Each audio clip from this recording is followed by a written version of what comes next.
The rain hammered down like a relentless accusation, soaking Elias Thorne's threadbare coat as he trudged toward the small chapel on the hill. At 85, every step felt like a betrayal of his weary bones, but he pressed on, driven by the ghost of a promise made decades ago.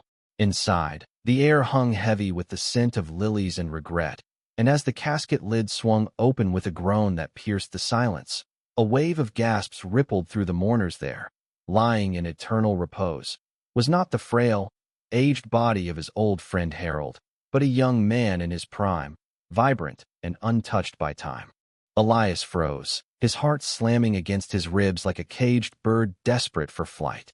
The face in the casket was Harold's, yes, but the Harold of their youth, the one with tousled brown hair, a mischievous grin frozen in death, and eyes that seemed to sparkle even in stillness.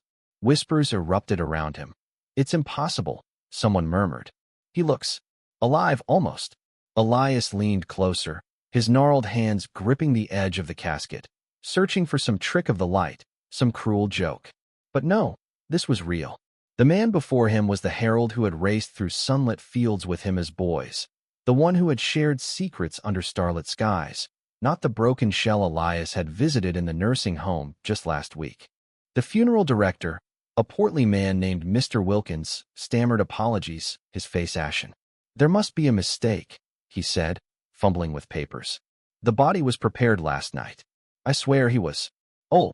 The room buzzed with confusion, mourners clustering like frightened sheep. Elias's mind reeled back to their last conversation, Harold's voice weak but insistent. "Come to my funeral, Eli. Promise me. There's something you need to see." Had this been what he meant? A miracle? A curse? Elias's eyes stung with unshed tears, the weight of lost years crashing over him like the storm outside. As the chaos settled into uneasy murmurs, Elias slipped away from the crowd, finding solace in a shadowed corner of the chapel. He had known Harold since they were 10, two orphans scraping by in the dusty streets of a forgotten Midwestern town during the Great Depression. They had been inseparable brothers in all but blood. Together, they dreamed of escaping poverty, of building lives filled with adventure. But war came, and choices diverged. Elias enlisted, returning scarred and silent, while Harold vanished into the shadows of some secretive government work, whispers of experiments and classified projects trailing him like smoke. Years blurred into decades. Elias married, had children who grew distant, buried his wife too soon. Harold reappeared sporadically, always older, always hinting at burdens he couldn't share. Their friendship endured through letters and rare visits, a fragile thread in the tapestry of time. Now, this Harold preserved in youth, as if death had granted him one final, mocking gift. Elias wondered if it was envy or grief twisting in his gut. Why him? Why not me? The questions gnawed at him, pulling him deeper into memories. Outside, the rain eased to a drizzle as the service stumbled forward. The priest, Father O'Malley, cleared his throat and began a hesitant eulogy, speaking of Harold's quiet generosity, his donations to the local orphanage echoes of their shared past. Elias listened half-heartedly, his gaze drifting back to the casket. A young woman in the front row caught his eye. She was in her 30s, with Harold's sharp features softened by femininity. Who was she? Harold had never mentioned family. She wept silently, clutching a locket that glinted under the dim lights. As the mourners filed past for final respects, Elias approached her. "Did you know him well?" he asked, his voice gravelly from disuse. She turned, eyes red-rimmed but fierce. "He was my grandfather," she said. "I'm Clara. And you?" "Elias Thorne, his oldest friend." The words felt inadequate, like describing an ocean as a puddle. Clara's expression shifted. Recognition? Suspicion? "He spoke of you often. Said you were the one person who might understand." "Understand what?" Elias pressed, but she glanced away, toward the casket. "Not here. Meet me after, at the graveside. There's more to this than you know." The burial proceeded under gray skies, the casket lowered into the earth with unnatural solemnity. Elias stood apart, watching dirt cascade over the polished wood, each shovelful a punctuation on a life unfinished. As the crowd dispersed, Clara approached, her coat flapping in the wind. "Walk with me," she said, leading him to a bench overlooking the cemetery. Harold wasn't just an old man, she began, her voice trembling. He was involved in something experimental. Back in the 50s, he worked for a lab government-funded, top secret. They were testing serums, ways to extend life, reverse aging. He volunteered. Elias's breath caught. That's why? He looks like that. She nodded. The treatment worked, in a way. It rejuvenated his cells, made him young again internally. But it was unstable. His body aged on the outside, but inside, it fought back. When he died of a heart attack last week, the serum reversed post-mortem, like a final bloom before the wilt. The revelation hit Elias like a thunderclap. All those years, Harold carrying this secret alone. Why didn't he tell me? Fear. Shame. He thought it was a curse living longer, but watching everyone fade. He wanted to spare you the envy. Envy. The word echoed Elias's earlier thoughts. But beneath it stirred something deeper. Compassion. Harold had suffered in silence, his prolonged life a lonely vigil. Elias felt a surge of regret for the visits not made, the words left unsaid. As dusk fell, Clara handed him an envelope. He left this for you. Read it when you're ready. Elias nodded, pocketing it. They parted ways, leaving him alone with the graves. Back home, in his cramped apartment filled with faded photos, he opened the letter. Harold's handwriting, steady despite age. Eli, if you're reading this, you've seen the truth. I took the serum to buy Tomato make amends for the past. Remember the fire at the orphanage? It was my fault, playing with matches.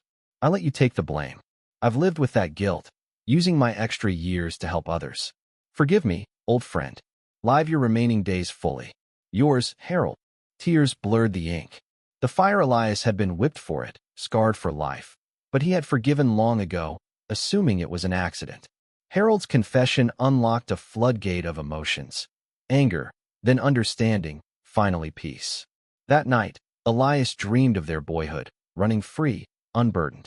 The next morning, he awoke with a clarity he hadn't felt in years. He called his estranged son, mending bridges with halting words of love. At the orphanage Harold had supported, he volunteered, sharing stories of resilience with wide-eyed children. Life, he realized, wasn't about longevity, but legacy, the ripples of kindness enduring beyond flesh. Yet questions lingered. Clara had mentioned the lab. Was the serum still out there? Could others be affected? Elias pushed the thought aside, focusing on the present. But as weeks passed, strange occurrences began, anonymous letters in his mailbox, hinting at watchers. One evening, a knock at his door revealed a man in a dark suit. "Mr. Thorne," he said smoothly. "We need to talk about Harold's work." Elias's pulse quickened. The government? Or something sinister? He invited the man in, steeling himself for revelations that could upend everything. Elias stared at the stranger, his hand trembling slightly on the doorknob. The man was in his 40s, impeccably dressed, with eyes that held no warmth, only calculation. "I'm Agent Reeves, from the Department of Special Projects," he said, flashing a badge that looked official enough to unsettle. "Harold Wilkins was under our surveillance. His condition was a result of our program. We understand you were close." "Close," Elias echoed, ushering him into the living room cluttered with mementos. "We were brothers. What do you want from me?" Reeves sat, crossing his legs with practiced ease. "Information. Harold may have shared details about the serum. It's classified, dangerous in the wrong hands." Elias's mind raced. Harold had kept it secret even from him until the end. "He told me nothing." Elias lied, the envelope burning in his pocket like a hot coal. "Just old stories." Reeves leaned forward, his voice dropping. "We know about the letter. And Clara." A chill ran down Elias's spine. "How? Surveillance? Betrayal?" He thought of Clara's fierce eyes. Had she been part of this? Leave her out of it. She's family. Family, Reeves mused. Harold had no family. Clara is a construct, part of the experiment. The words hung in the air like smoke. A construct? Elias's world tilted. "What do you mean?" Reeves sighed, as if explaining to a child. The serum didn't just rejuvenate. It allowed cloning accelerated growth. Clara was created from Harold's DNA, a test subject to carry on his legacy. She doesn't know the full truth. Shock rooted Elias to his seat. Twist upon twist, Harold, the man he thought he knew, had played God. The personnel auxiliary twist, Clara, not a granddaughter, but a clone, an unexpected figure shifting the emotional landscape from grief to horror, then pity. Elias's heart ached for her, an innocent born of science's hubris. "I don't believe you," he whispered, but doubt crept in. Clara's resemblance, her knowledgeite fit. "Believe what you want," Reeves said, standing. "But stay silent, or we'll ensure you do." He left, the door clicking shut like a coffin lid. Alone, Elias poured a shaky glass of whiskey, memories assaulting him. He recalled Harold's post-war letters, cryptic mentions of breakthroughs and moral quandaries. Had this been it? Creating life to cheat death? The value of humanity, what did it mean if lives could be manufactured? Determined, Elias phoned Clara. "We need to meet. Now." They rendezvoused at a quiet diner, rain pattering against the windows like insistent fingers. Clara arrived, looking haunted. "What's wrong?" Elias relayed Reeves's words, watching her face crumple. "It's not true," she insisted, but her voice wavered. "I have memories, childhood, parents." "Planted," Elias said gently. "Harold wanted to protect you." Tears streamed down her cheeks. "Why? What am I?" "You're human," Elias said firmly, grasping her hand. "Feelings, pain, love, that's what matters. Not how you began." His words, born of his own regrets, bridged their gap. Clara sobbed, and in that vulnerability, Elias saw Harold's spirit flawed, but seeking redemption. They talked through the night, piecing together fragments. Harold's guilt over the orphanage fire extending to ethical breaches in the lab. He had created Clara to atone, giving her a life he couldn't fix in his own.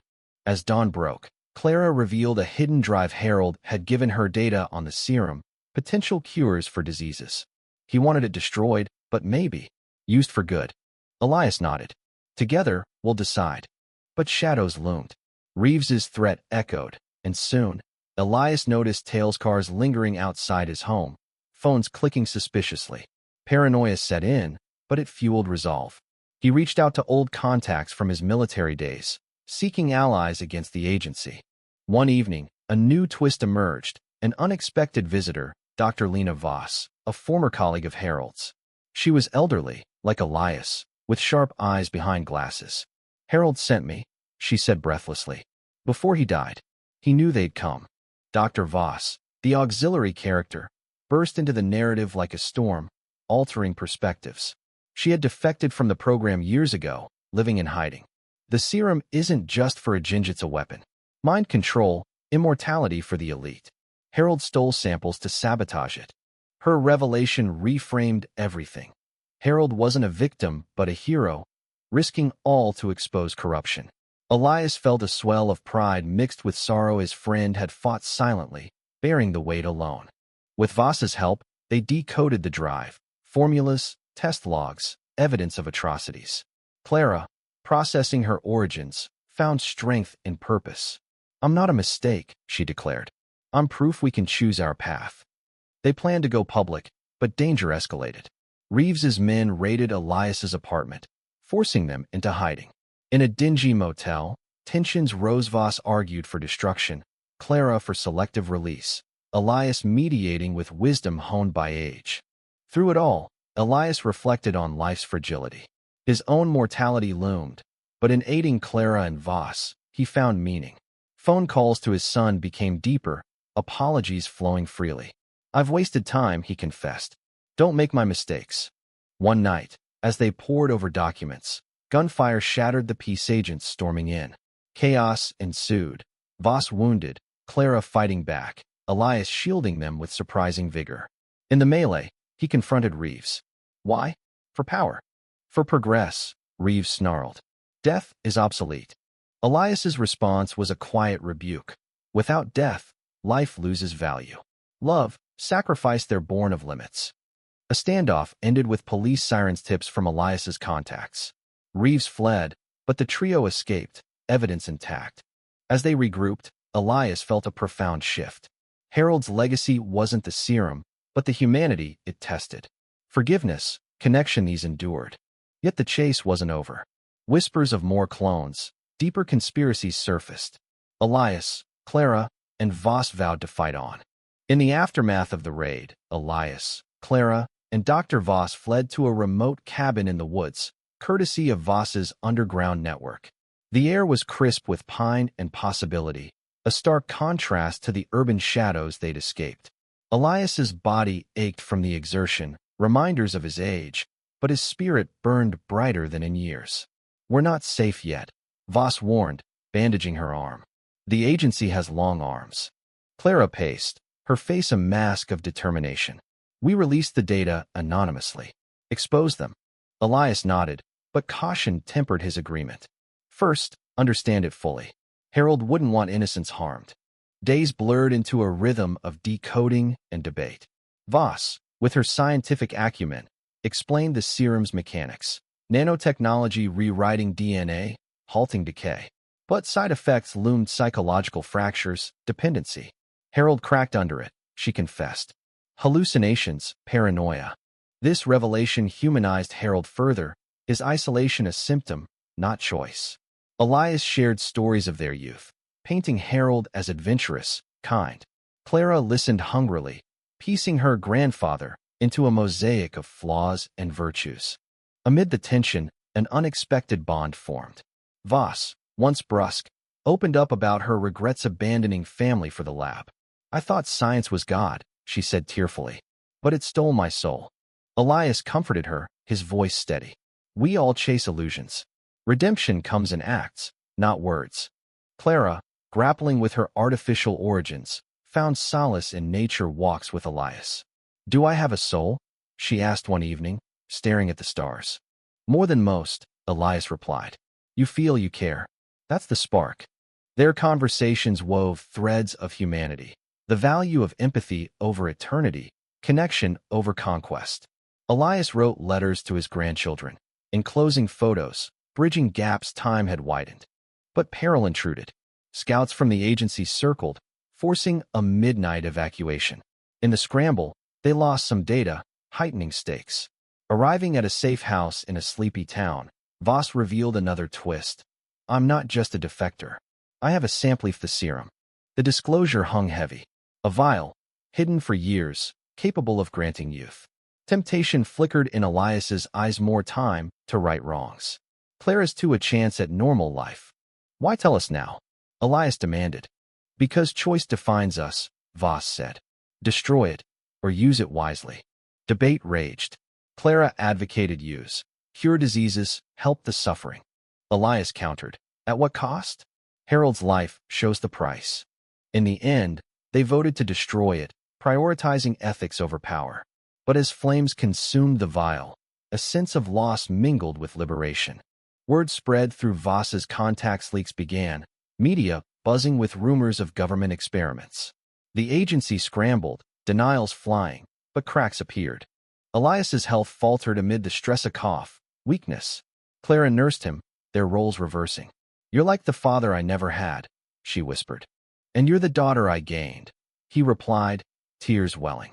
A final twist arrived via encrypted message. Another clone, Harold's son, reaching out for alliance. This auxiliary figure, named Alex, was younger, angrier, hunted like them. He joined remotely, sharing intel that exposed high-level corruption. With Alex's help, they orchestrated a digital dump, files flooding the internet. Chaos ensued. Investigations launched, officials resigned. The world grappled with the implications. Eternal life, a Pandora's box. Elias watched from the sidelines, content. His son visited, reconciliation blooming. "Dad, I'm proud," he said. As winter approached, Elias's condition worsened.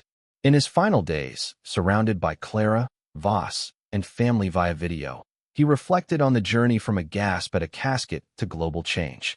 Harold's secret had unraveled lives, but woven stronger bonds. "Life's not about length," he murmured. "It's about depth." His passing was peaceful, a quiet exhale under starry skies. In the wake of Elias's death, Clara stood at his graveside, the wind whispering through bare branches like a lullaby unsung. The world had changed. The serum scandal dominated headlines, trials underway, society questioning immortality's allure. But for Clara, grief overshadowed triumph. Elias had become her anchor, his wisdom a beacon in her manufactured existence. Voss, now a reluctant spokesperson, testified before committees, her voice cracking with emotion.